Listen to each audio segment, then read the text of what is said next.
first album comes out, first new album's out. It's slightly bewildering, if I'm honest, as to But there's this lovely thing where you're touring on the 22, 23 shows over 90 dates. You played 6 brand new songs. Mm. So those songs have sort of seeped into the audience's consciousness. I mean, did playing them live shape them? Yeah, it has. That has been strange. We've done that a few times over the years, particularly in the early days. Funny enough, when we'd be writing songs as a band and playing them, and I'd be just having a couple of beers and going out on stage and just singing whatever came into my head. A lot of bands do that, whether they admit to it or not. And sometimes I'd get them to record it out front, and I'd listen back and I think that's a really good line. Some of the songs from 17 Seconds were written like that. Some of the Faith songs were written like that. But as you become more popular and the audiences get bigger, you're less inclined to go out on stage and just like jabber into the mic. It takes more than a couple of beers. I'm not sure. That playing the songs, we'd already recorded them and I'd already sung the songs, so we knew what we were doing. So they were actually like within Cure World, the new songs were part of the repertoire, and that this is what we were going to play. And it was weird going out because I thought, right, will I get better at this? Will the songs develop? Will they become something else? Having already done vocals actually so 5 of them are on the album of the 6 that we did, and of those 3 of them, I thought I won't get any better than that because the vocals were very raw. They were written and sung, and they were kind of in a genuine emotional state. And I thought, but it's one of those strange things with songs. When you record a song, it becomes the defining version. And sometimes it's a bit of a millstone, because you record stuff in the studio and you've never. Often, in the early days, I'd be writing songs and then singing them first take, and that's it. And then you go out and like in a year later, you listen back and you think, really? It's like it's awful. So this allowed me to sing, like night after night these songs, and also more important, I think, to gauge the audience's reaction and to see how far I could push it, like emotionally, like vocally, and the band also really grew into the songs. We were playing the songs a lot better than when we recorded them, I have to admit, and we did redo quite a bit of it. Simon, I think, replayed everything, actually, and Reeves, I spent a few more days with Reeves doing other things because he was suddenly playing stuff on stage. Reeves is a kind of guitarist that, like, if he's got people in front of him, he plays in a totally different way than in the studio. He's just like much more expansive and reacts to the live environment. So capturing that was important. But as it turned out, at the end of it, I did after the European leg of the tour, I did re-sing everything at home. I did all vocals at home, and I re-sang everything. And when we came to mix the album, I preferred the original vocals on all of them, because there's something about them that was very, like I said earlier, just raw. It just like I think I sang them better than some nights on tour, and I think some of the defining versions of those songs actually happened live, but it seemed wrong somehow to go back and meddle with what I'd already done. I don't know. It's the live versions are there, when we were bootlegged, the most bootleg band I think in history. But so all those versions are out there. So I thought this version, particularly of Alone, the opening song and end song, and I Can Never Say Goodbye, that those 3 songs in particular, I didn't, even though I felt like I was singing them better, whatever that means, after the tour, they didn't have that something that the original vocals that I did had.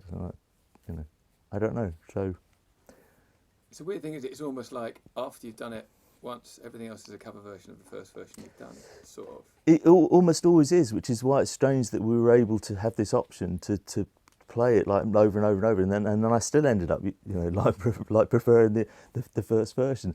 I did change some of the songs after the tour.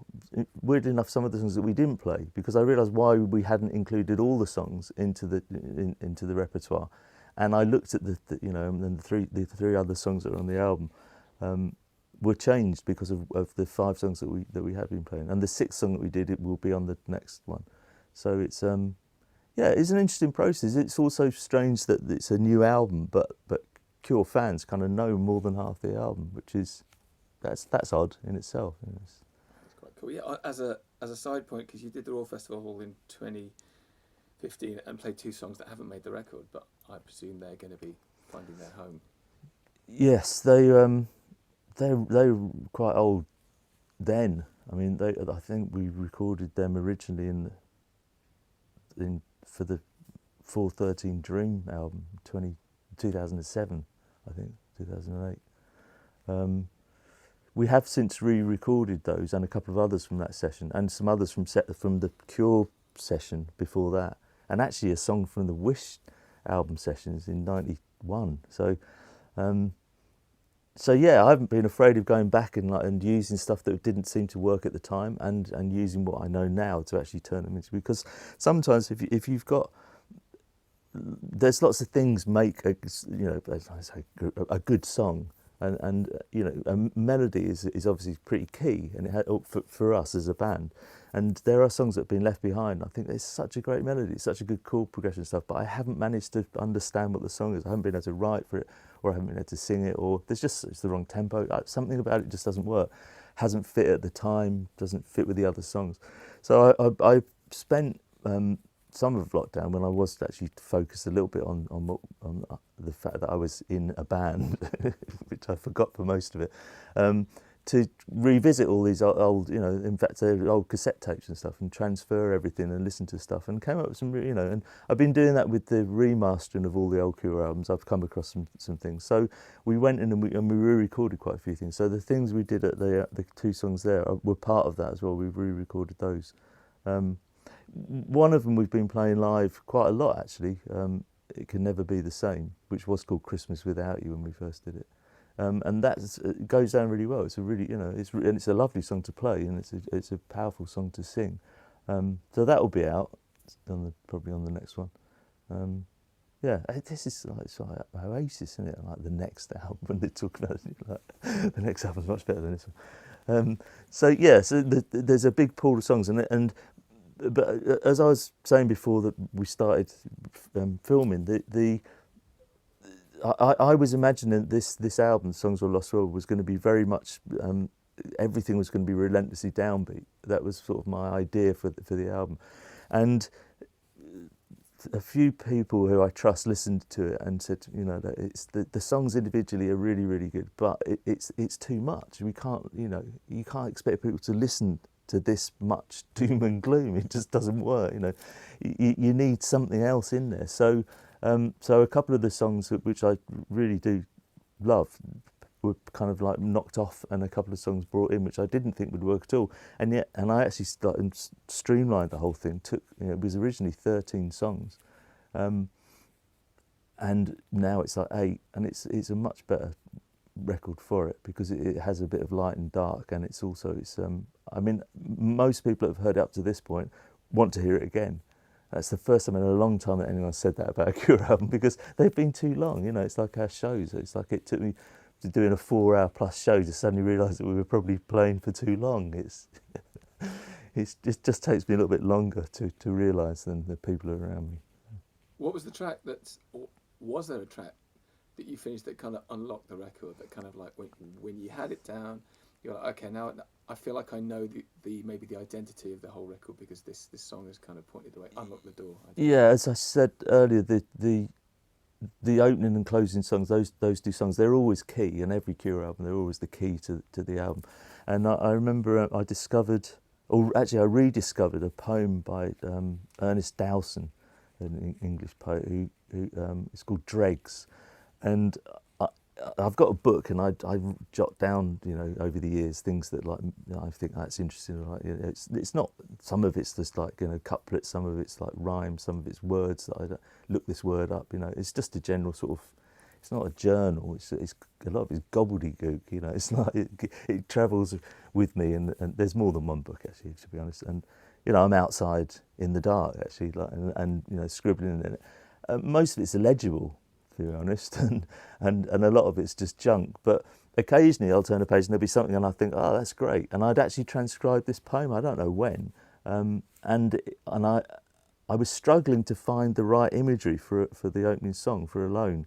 And I had some of the stuff in it, and I kind of knew what I wanted, and this poem, the opening line, I thought, that's it. You know, so I didn't nick it. I was inspired by it. I mean, it just the idea of because it was in the back of my mind. I was thinking, I've read this somewhere that every song we sing, like we're alone, however much we, you know, ultimately we're alone. And but however I was writing it, it wasn't poetic. And suddenly I discovered this. I thought, that's it. That's what's been bugging me. So that was a moment when I suddenly, because I knew what the song was supposed to be about. And End Song, I wrote it just in one night, and it was actually in 2019, because the album, the sessions were called Live from the Moon. It was actually called Live from the Moon. Transmission 1 was the first session, Transmission 2 was the second session. It was because it was the 50th anniversary of Apollo 11, the lunar landings. And I was actually outside, and I was remembering back to, you know, I think I was 10 years old, and I was in the back garden with my dad, and I was like, I remembered, you know, the feeling of like, really, you know, I didn't believe it. I didn't actually believe there was a man on the moon, but and I thought, here I am, still stargazing, you know, and I'm still kind of like, I do believe man walked on the moon. I'm not, so I don't think it was done in the studio next door.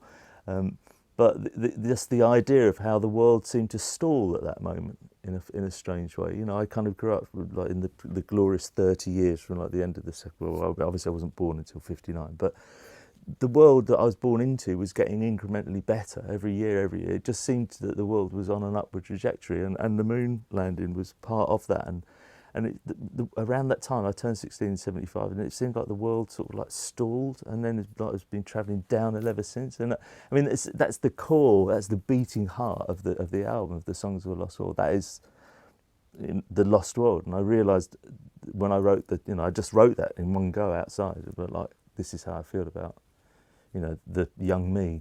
Where did it go, sort of thing. And it's at that moment, I thought, well, that's the end song. I've got the end song. I've got the opening song. You know, so it was. I think that those two moments put together, and both happened in 2019. I sort of knew that, you know, which is probably why I started blathering about the album to people. We've got a new album. We've got a new album. When in fact we had like 26 pieces of music and 2 songs. So I was being slightly disingenuous, but I did it in good faith. I thought it might motivate me to kind of, you know, once it's like when you make a promise in public, it becomes more difficult to break it. And I thought, well, you know, as it turns out, I've eventually, you know, finally got there, but it's just taken a lot longer for various reasons. Yeah, we were talking. Probably in 2016, 2017, I was preparing for the 40th anniversary of the band, and I thought a new album would be the way to you know, to do that. And life again kind of just like crashed down on me, and it never got done. And it's as things turned out, it was probably good that I didn't do it then, because the songs that we were going to record in 2017 are not the songs we ended up recording in 2019. So So tell me about that. How come?